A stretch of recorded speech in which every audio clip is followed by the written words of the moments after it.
우리가 율법은 신령한 줄 알거니와 나는 육신에 속하여 죄 아래에 팔렸도다. 내가 행하는 것을 내가 알지 못하노니 곧 내가 원하는 것은 행하지 아니하고 도리어 미워하는 것을 행함이라.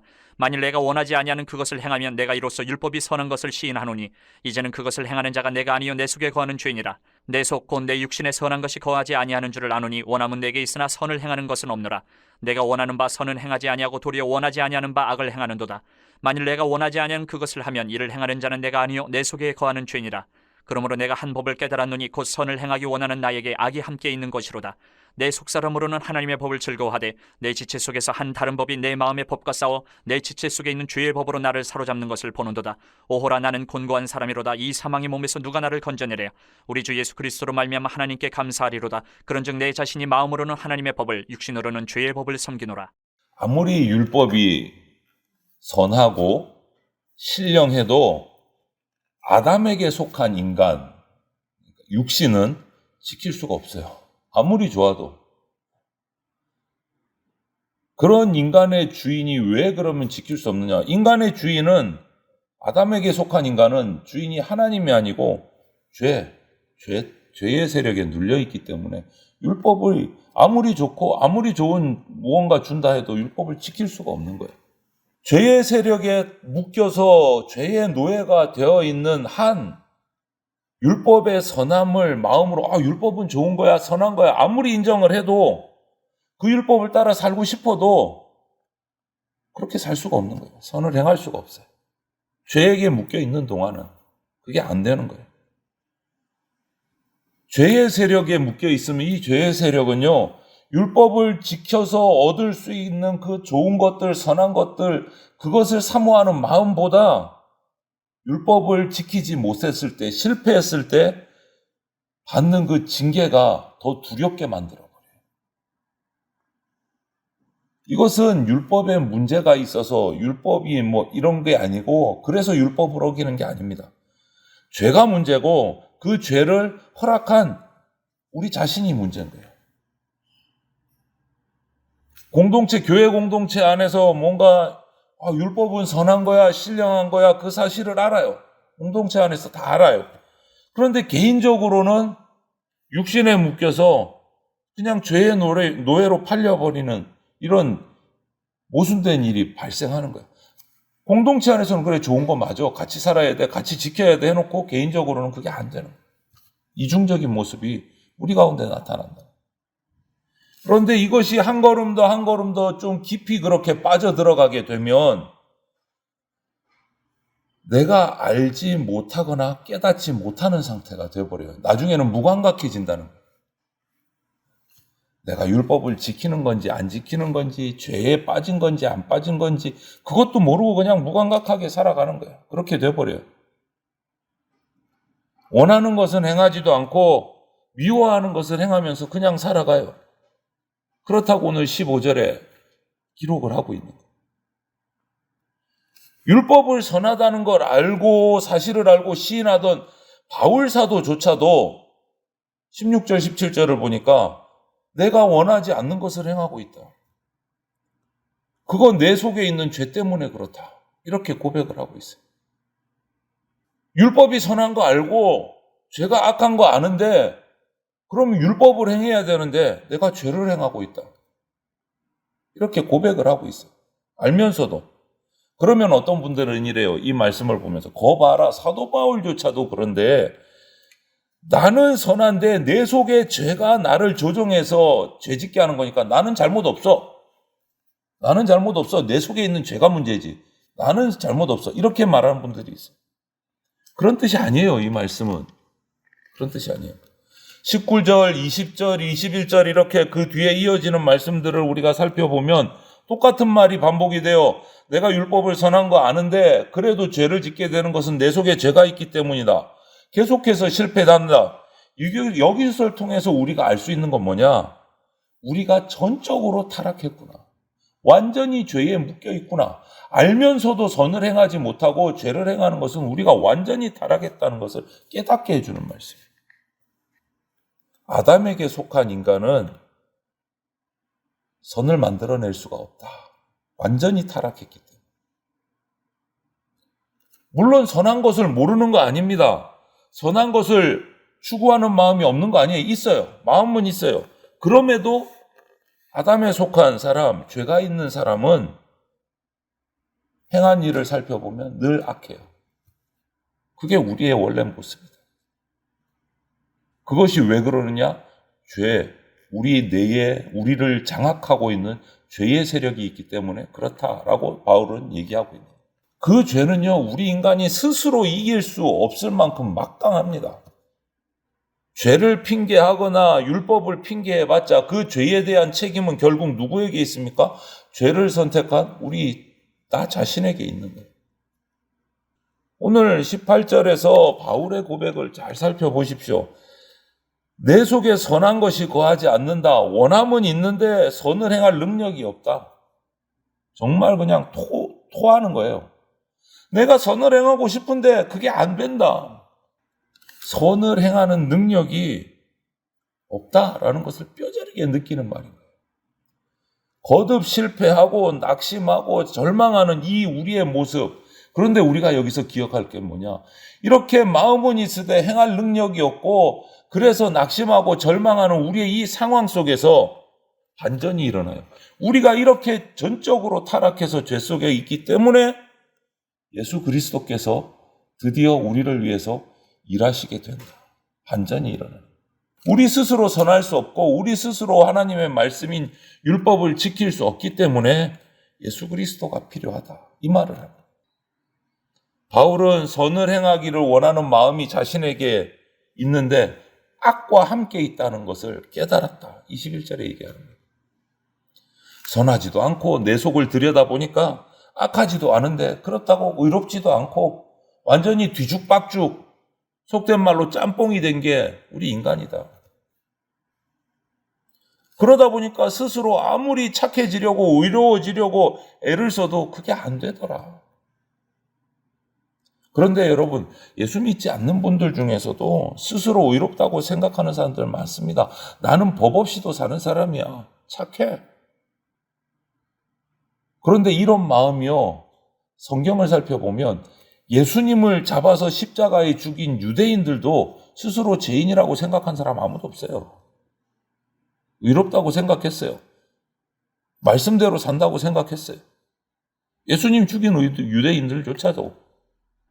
결국은 우리는 이런 모습들을 보면 바울이 자신을 이렇게 통회하고 고백하고 괴로워하고 또 예수님을 죽이면서도 죄인이라는 것을 몰랐던 이 유대인들의 이런 모습들을 보면서 이런 과정들을 통해서 결국은 내가 죄인이구나 이런 것들을 깨달아야 돼. 나는 죄를 지을 수밖에 없고 선함을 의로울 수 있는 능력이 우리에게는 스스로 없구나.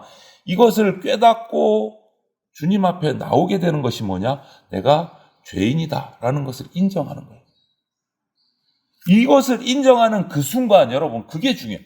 내가 철저하게 죄인이구나. 내가 선할 수 없는 존재구나. 이것을 깨닫는 그 순간 예수 그리스도의 복음이 우리 속에서 역사하기 시작해요.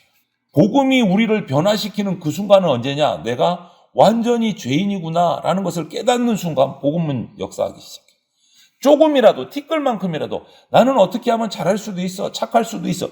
이 마음이 남아있으면 말씀이 안 받아들여져요. 복음이 나를 바꿀 수가 없어요. 나는 완전히 죄인입니다. 나를 인정하는 순간 예수 그리스도의 복음이 역사해요. 나를 바꾸기 시작해요. 이런 일은요, 예수 믿기 전에 일어날 수도 있고 예수 믿은 후에 일어날 수도 있어요. 교회 출석하는 분들도 내가 완전히 죄인이다. 이거 인정 못 하시는 분들이 있어요. 그러면 그분은 나와서 예배드리고 교회 공동체에서 생활을 함에도 불구하고 거듭나지를 못하는 거예요. 왜? 내가 죄인이고 완전히 죽었습니다. 이게 고백이 돼야 거듭나는데 그게 안 되는 거예요. 고백을 못하니까.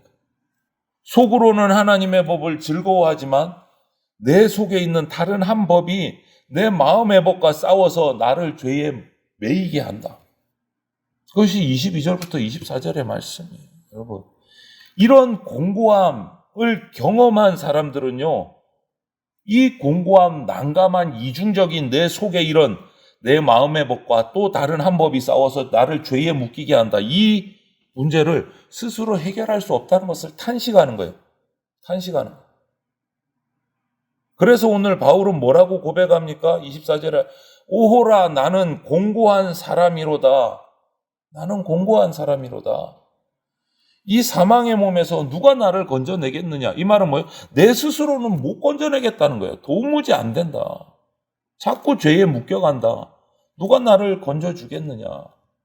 알면서도 자기를 못 건지는 거예요. 얼마나 답답했으면 오호라 나는 공고한 사람이로다. 그리고 25절을 보면 좀 앞뒤가 안 맞는 말을 해요. 우리 주 예수 그리스도로 말미암아 하나님께 감사하리로다. 감사했어요. 그 다음 말을 보세요. 그런즉 내 자신이 마음으로는 하나님의 법을, 육신으로는 죄의 법을 섬기노라. 이렇게 말하는 말이에요. 여러분, 예수 그리스도를 통해서 나를 건져주신 하나님께 감사하는데 왜 여전히 마음으로는 하나님의 법을 섬기고 육신으로는 죄의 법을 섬깁니까? 이상하지 않아요? 말이 좀 안 맞잖아요. 하나님 나 구원해 주신 거 알아서 감사한데 내 마음은 하나님의 법을 섬기는데 내 육신은 죄의 법을 따라요. 이 말이 안 맞잖아요, 앞뒤가. 왜 이럴까? 예수님을 만난 이후에도 아담에 속한 인간 속에는 성과 악이, 율법과 죄가 같이 있어서 끊임없이 갈등한다라는 거예요. 마음과 행실이 서로 딱 일치를 하지 않아서 하나님의 법을 따르고 싶은데 내가 죄 지으면 또 자책하고 절망하고 상대방 정죄하고 손가락질하고 계속해. 이것이 갈등 속에서 괴롭다는 거예요. 마음으로는 하나님의 법을 섬기면서 육신은 죄의 법을 섬기는 이 이중성을 보면서 스스로 답답하다.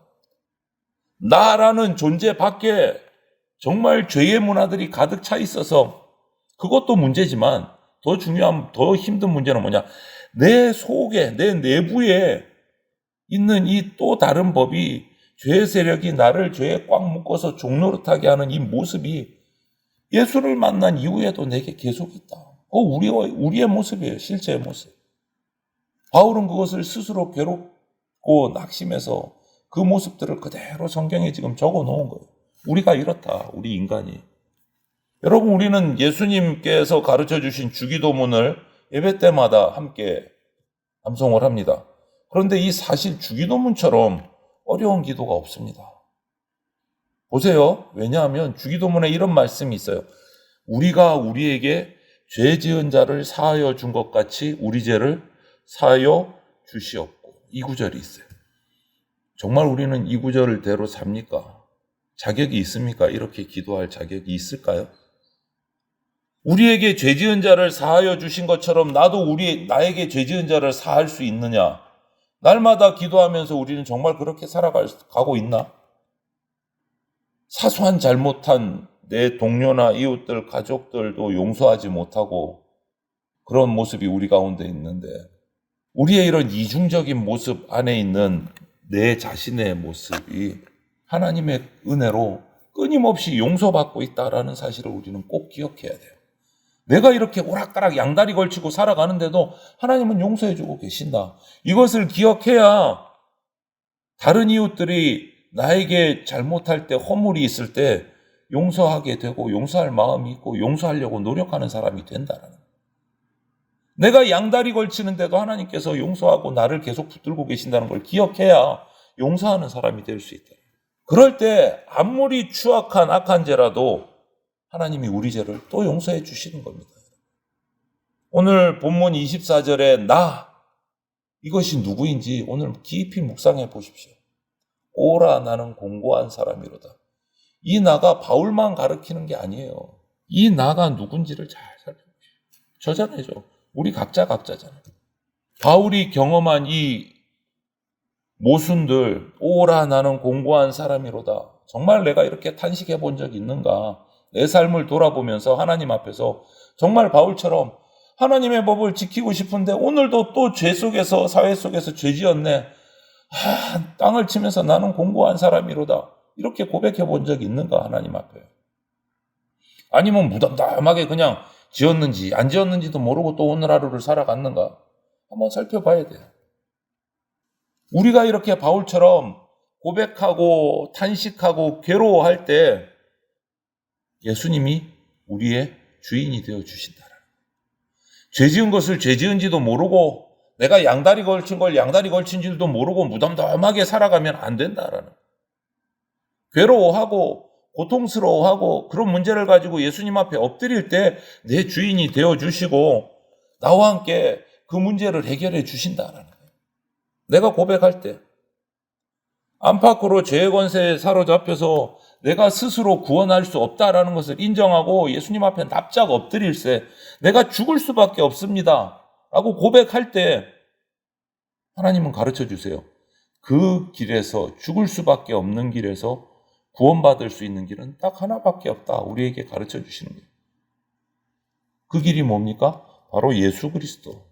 그 예수 그리스도를 통해서 우리가 구속받고 하늘의 언약, 새 언약도 받고 새로 거듭나는 은혜도 받게 된다. 여러분, 후회하고 탄식하는 것만으로 충분하지 않습니다. 후회하고 탄식하는 것은요, 가룟 유다도 했어요. 예수님 고통당하시는 거 보고 자기가 받았던 은을 다시 성전에다가 집어 던졌잖아요. 후회하고 탄식했잖아요. 그런데 그걸로 구원받았습니까? 가룟 유다가 아니요. 못 받았어요.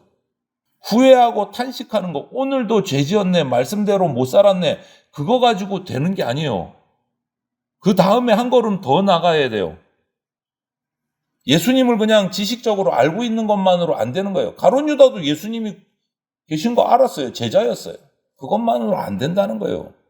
구원은 예수 그리스도의 말씀 아래, 예수님의 다스림, 통치 아래 들어가서 그 다스림을 받고 순종할 때 구원은 이루어져요. 아는 것만으로는 끝나지 않아요. 예수님의 다스림 안에 들어가야 돼요. 교회에 나와서 앉아서 예배 1시간 드린다고 구원받는 게 아니다라는 거예요. 예수님 말씀을 듣고 그 말씀에 순종할 때 구원받는다. 이것을 오늘 우리가 꼭 기억해요. 오라 나는 공고한 사람이로다. 내 스스로 구원할 수 없다. 이것을 통해 자복하고 인식하고 주님의 다스림 앞에 들어가야 됩니다. 오늘 하루도 이 예수님의 말씀 가운데 예수님의 통치 가운데 머물러 순종해서 하늘의 평안, 축복을 누리는 복된 백성들이 다 되시기를 주님의 이름으로 축원을 드립니다. 아멘.